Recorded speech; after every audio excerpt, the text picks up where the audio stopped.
അധിനിവേശ രാജ്യം പട്ടിണിക്കിട്ടുകൊല്ലുന്ന നമ്മുടെ ഫലസ്തീനികൾക്ക് വേണ്ടി ഭക്ഷ്യവസ്തുക്കൾ കുപ്പികളിൽ നിറച്ച് കടലിൽ എറിഞ്ഞു കൊടുക്കുകയാണ് ഈജിപ്തുകാർ. ഈ കുപ്പികൾ കടലിലൂടെ സഞ്ചരിച്ച് ഗസ തീരത്തെത്തുമെന്നാണ് ആ മനുഷ്യ സ്നേഹികളുടെ പ്രതീക്ഷ. From sea to sea a bottle for hope for Gaza എന്ന പേരിലാണ് ഭക്ഷ്യവസ്തുക്കൾ കടലിലിടുന്നത്.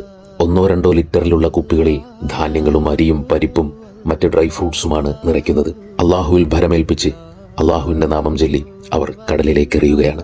പോർട്ട് സെയ്ദിൽ നിന്നോ ദമിയത്രയിൽ നിന്നോ ക്യാനുകൾ കടലിലിട്ടാൽ ഏകദേശം 72-90 മണിക്കൂറിനുള്ളിൽ അവ ഗസയിൽ എത്തുമെന്നാണ് വിലയിരുത്തുന്നത്.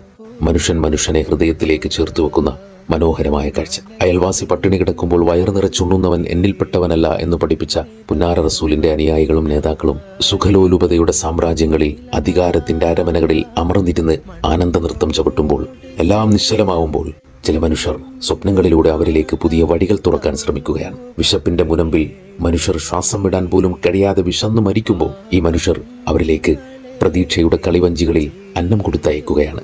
ഒരിക്കൽ ഇതേ ഈജിപ്തിൽ നിന്ന് ഒരുമ്മ നൈലിന്റെ ഒഴുകുന്ന ഓളങ്ങളിലേക്ക് ഒരു കുഞ്ഞു പൈതലിനെ പെട്ടിയിലാക്കി ഒഴുക്കി വിട്ടിരുന്നുവല്ലോ. നൈലിന്റെ ഓളപ്പരപ്പിൽ കിടന്ന് താരാട്ട് കേട്ട് ആ പിഞ്ചു പൈതൽ ആ ഉമ്മയുടെ പ്രതീക്ഷ പോലെ അതിന്റെ ഏറ്റവും മനോഹരമായ തീരത്തെ തൊട്ടിരുന്നുവല്ലോ. പ്രതീക്ഷയുടെ മനുഷ്യർ ആ സ്വപ്നങ്ങൾ വീണ്ടും കാണുകയാവും. മനുഷ്യരെ